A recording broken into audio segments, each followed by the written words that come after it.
Good morning, সবাই কেমন আছো? আশা করছি সবাই খুব ভালো আছো। আমরাও তোমাদের ভালোবাসা ঠাকুরের আশীর্বাদে অনেক ভালো আছি। তো সবাই স্কিপ না করে পুরো ভিডিও দেখো, পাশে থাকো, আশা করি ভালো লাগবে। বাজে এখন কটা হবে? 5:30টার কাছাকাছি বা 5:30 এরকমই হবে। বা তাও ঘরের থেকে ছাদে অনেকটাই আরাম, কারণ হালকা একটা হাওয়া ছাদে তাও আছে আর কি। হঠাৎ হঠাৎ গাছের পাতাগুলো নড়ে তো ভালোই লাগে। আর ঘরের ভিতরে একদম খুব গরম। দুদিন পর আবার তোমাদের সামনে আসলাম। আর কালকে আমার এত মাথা ব্যথা ছিল, সেই বিকাল থেকেই ছিল। তারপর সন্ধ্যাবেলা দেখো না, অনেক তেল দিলাম। তেল ঠেল দেওয়াতে সে করাতে তবে ঘুমিয়েও পড়ছি রাত্রে। তো সকাল থেকে আজকে একটু ফ্রেশ ফ্রেশ লাগছে।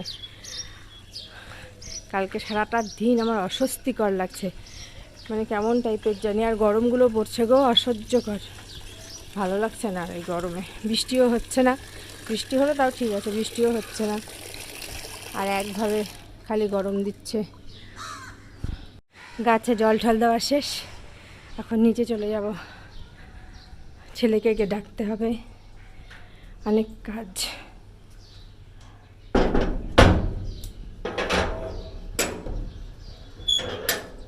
আমার সকালবেলা স্নান পূজা সব কমপ্লিট, বিছানা টিছানা তোলা সব কমপ্লিট করে চলে আসলাম রান্নাঘরে। সকালের সবজি আর রুটি বানাবো।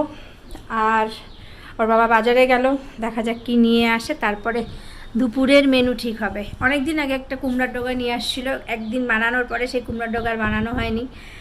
যাই হোক, এখন কুমড়ার ডগার অবস্থাগুলো ভীষণ খারাপ, তাই একটু ছাটকাট করে দেখছি এর থেকে কিছু নেওয়া যায় কিনা। তো মনে হয় যাবে না, ভীষণ বাজে অবস্থা হয়ে গেছে কুমড়ার ডগাগুলোর, নষ্ট হয়ে গেছে সব। আমি যে কোনো রকম এখান থেকে, তাও এই ডাটাগুলো হলুদ হলুদই হয়ে গেছে থেকে, তাই দেখছি কিছু নেওয়া যায় কি না।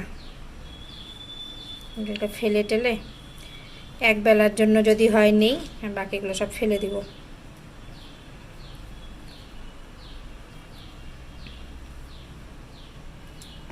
রেডি হয়ে গেলাম সুবিনকে দিতে, বা সুবিনও রেডি, স্কুলে যাবে। বাবা কিছু বল। Good morning. সুবিনকে দিয়ে এসে তারপর রান্নাবাড়ি। সকাল থেকে অনেক রোদ, অনেক গরম আজকেও।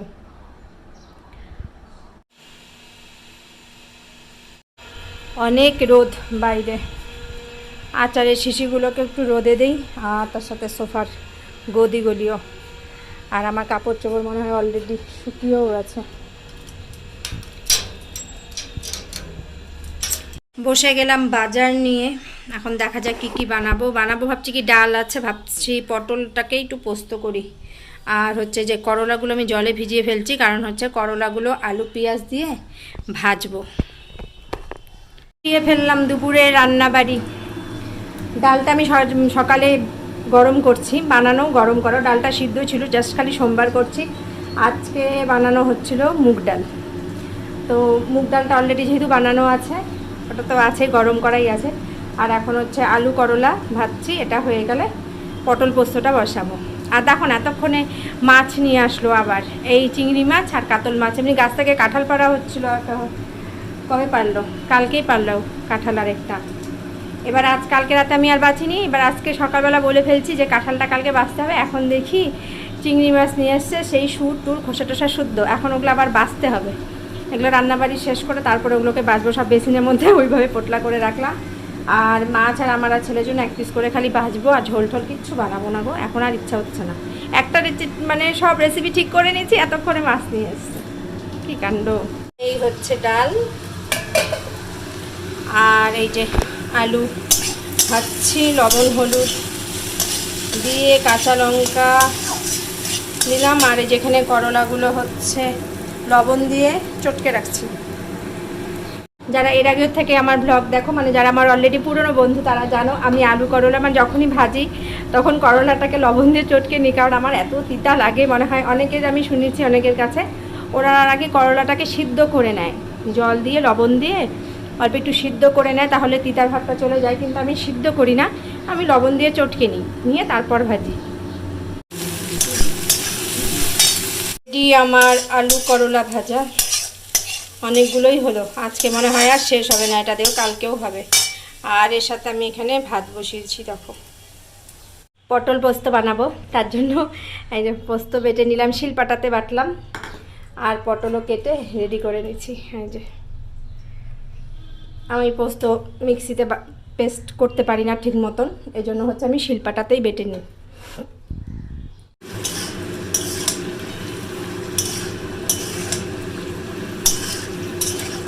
পটলগুলো ভালো করে ভেজে নিতে হবে গো, কতক্ষণ যে লাগবে ভাজতে। এভাবে ওই আস্তে আগুনটা ধিমা করে দিয়ে ভাজতে যে এত সময় লাগে, আমার বিরক্ত লাগে ভাজতে। এই যে আমার পটল পোস্ত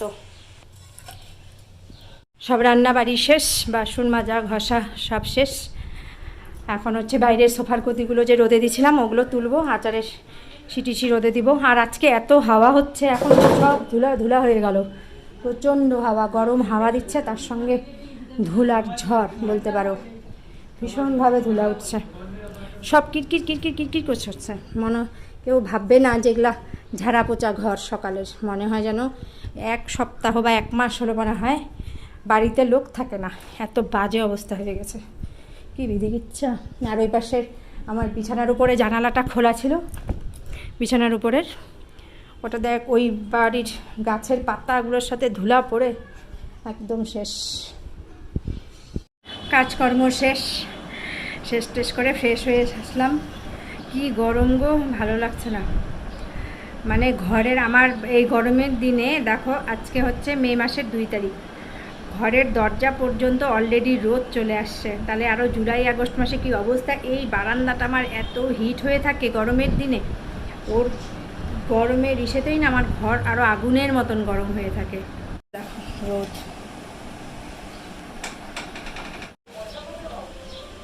সোয়া 6টা বাজলেই স্যারকে বলিস। আর ওই স্যারে ব্যাগ ট্যাগ সব গুছিয়ে রাখছিস সায়েন্সের?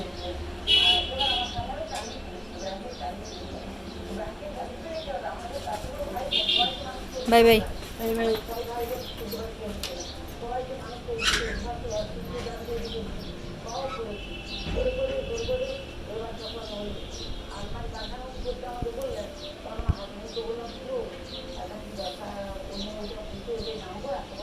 বাজে এখন কটা বলো তো, 5:30টার মতন। ছেলে তো গেল টিউশনে, ওর আজকে 2টো টিউশন, মানে একটা পড়তে গেল, ওখান থেকে ছুটি হবে 6:30টায়, আবার হচ্ছে না সরি ভুল বললাম, 7টায় ছুটি হবে, আবার 7টাতেই ওর সায়েন্সেরও টিউশন আজকে, মানে একসাথেই 2টো। ওই জন্য একটা ব্যাগ নিয়ে গেল, আরেকটা ব্যাগ রেডি করে রেখে গেছে, মানে এসেই আবার সাইকেল নিয়ে তখন যাবে, এটা একটু দূরে হয় আশ্রম পাড়ায়, এই জন্য হচ্ছে সাইকেল নিয়ে যাবে। আর এটা হেঁটেই গেল, এটা মাছবাজারের গলিতে, অল্প একটু বেশি দূর না, আর এসে সাইকেল নিয়ে যাবে। ওর আছে খুব চাপ, স্কুল থেকে এসেই টিউশন, আজকেও তাই হয়, শনিবারেও তাই হয়, সোমবারেও তাই হয়, এগুলো দিন একদম স্কুল থেকে এসেই টিউশন থাকে। কি করা যাবে, এরকম করে রুটিন এখন বড় হচ্ছে, চাপ বেশি, প্রেশার বেশি, এসেই বেরিয়েতে হয়। আর আমি একা একাই নিজের জন্য চা বসালাম 1 কাপ, ভালো লাগছিল না, দুপুরে শোয়াও হয়নি, ঘুমও হয়নি, শুয়েছিলাম ঘুম হয়নি বলেই ঠিক। আমার আবার ঘুমটা না দুপুরবেলা শুলে একটু ভালো মতন না ঘুমালে আবার শরীর খারাপ লাগে, এই জন্য আমি দুপুরে মানে শুই, শুধু ঠিক মতন ঘুমাই না, মানে যেহেতু ওর থাকেই একটা না একটা টিউশন, ঘুমানোও হয় না, তারপরে এই যে আসে এসে খাওয়ানো থাকে, তারপরে বিকালে একটু জল ভরা, এখন তো গরমের দিন, আগে তো শীতকালে শুধু মানে একদিন পরপর জল ভরলেও হয়, কিন্তু এখন গরমের দিন তো জলটা ভরলে ভালো লাগে, নাহলে জলটা গরম হয়ে যায়। এই করে আমি দুপুরে শোয়াকে বাদ দিয়ে দিচ্ছি, এমনিতেও শুই না, শীতকালেও শুই না আমি। আর শুই কবে বলো তো, একদম রবিবার দিন, মনে করো রবিবার যেমন শুই, সেদিন ওর বাবাও বাড়িতে থাকে, আর হচ্ছে ওরও ফাঁকা রবিবার করে হয়তো একটু না শুই, ঘুমাই আর কি রবিবারে, বাকি দিনগুলো আর হয় না। সোম থেকে শনি তো রেগুলার টিউশন থাকে, একটা না একটা, তারপরে স্কুল থেকে আস্তে আস্তে কত বেলা হয়ে যায়, শোয়া আর হয় না। এখন একা একা ভালো লাগলো না, চা বানাই, একটু চা খাই,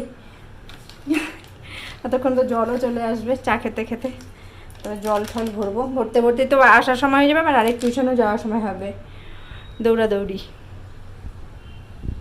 বাজে এখন 7:30, আর ছেলে তখন টিউশনে যে গেল, এসে আবার মানে কোনো রকম ব্যাগ নিয়ে আবার দৌড়, চলে গেছে, তাও হয়ে গেল আধা ঘন্টা। 7টার থেকে ওর টিউশন, 7:30 বাজে। আমি একা একাই বসে আছি, কি আর করব। টিভি দেখতেও ভালো লাগে না, আসলে দেখি না তো সিরিয়ালগুলো, আগা মাথা কিছু বুঝি না, এর জন্য দেখিও না। তো ভাবছি গাছ থেকে একটা কাঁঠাল পাড়ছিল, বললাম তোমাদেরকে, ওই কাঁঠালটাকে কেটে রাখবো। রাত্রিবেলা কেটে রাখলেই ভালো, সকালবেলা বানাতে ইজি হয়। আবার ওই একটা গোটা কাঁঠাল বানালে সেটারও ঝামেলা। ওই ভাবলাম যে হাফ কাটি আর হাফটা রাখবো। একদিনে গোটা কাঁঠাল বানালে খুব ঝামেলা হয়ে যায়। অবশেষে আমি কাঁঠাল কাটতে সক্ষম হলাম। এই করে যাবে, এই যে দেখো কেটে এটা হলুদ জলে ভিজিয়ে রাখলাম। আর সকালবেলা ছেলে যখন ভাত খাচ্ছিল তখনই 2টো ডিম সিদ্ধ দিয়েছিলাম, একটা ছেলেকে দিয়েছি, আর এই ডিমটা আছে, এটা খাওয়া হয়নি। ভাবছিলাম সকালবেলা সবজিতে দেবো, তারপরে তার দেওয়াই হয়নি। আর মাছ ছেড়ে নিয়ে আসছিলো দুপুরবেলা, হাজব্যান্ড বললো মাছ ভাজনি, তো মাছ ভাজা খেতে পারতে। তার জন্য হচ্ছে এখন 2 পিস মাছ বের করলাম আমার আর ছেলের জন্য, আর ও ডিমটা দিয়ে খাবে। আর বসালাম অল্প ভাত, আর বাকি ডাল ঠাল যা আছে সব গরম করব। অনেক জোরেই বলছি, শুনতে পাচ্ছ কি না ঠিক মতন জানি না, কারণ আমার ঘরে যে মেশিন চলছে জলের, আমি আমার ঘরের জল রাতেও তুলি সকালেও তুলি, মিলিয়ে তুলি। এখন তো টানের দিন না, জলের অনেক নিচে নেমে গেছে, অনেকক্ষণ সময়ও লাগে গো জল তুলতে। আগে যেমন ফটাফট জল উঠে যেত, শীতকাল আর বর্ষাকালে তাড়াতাড়ি হয়ে যায়। মোটামুটি সারাদিনের জল যখনই তুমি তোলো না কেন, আধা ঘন্টা সুইচ দিলে মোটামুটি হয়ে যায়। আর এই টানের দিনে 1 ঘন্টা তো মিনিমাম লাগে। এই জন্য আমি কী করি, যে আধা ঘন্টা হয়তো তুলি বা 20 মিনিট তুলি, এরকম করে অল্প অল্প করে বারবার করে তুলতে থাকি। তো ছেলে আসার প্রায় সময় হয়ে গেছে, 9টা বাজে।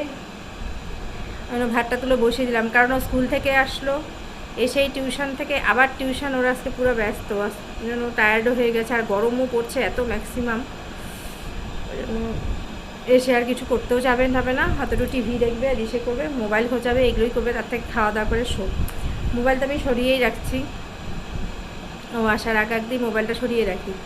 আর আমার এই মোবাইলটা বেশি ধরে না, আসলে আমার যে পুরানো মোবাইলটা আছে ওর মধ্যে ওর খেলা গেম টেম ডাউনলোড করে রাখে, তো ওই জন্য আমি চেষ্টা করি মোবাইলটাকে সরিয়েই রাখি বেশি। হঠাৎ কোনো দিন হয়তো বের করে দেই বা কিছু, না হলে সরিয়েই রাখি। সাধারণত সানডে করেই বের করে দিই আর কি, ফাঁকা আছে ছুটির দিন একটু খেল, কারণ ওরও তো প্রয়োজন এন্টারটেনমেন্টের, ওই জন্য হচ্ছে তোমার রবিবার করেই বের করে দিই। আর বাকি দিন তো একে তো বাড়ি থাকে না, সকালবেলা সে 8:30টার সময় বের হয়, আর বাড়িতে ঢোকে 5টার সময়, তারপর তো টিউশন আর সময়ই হয় না।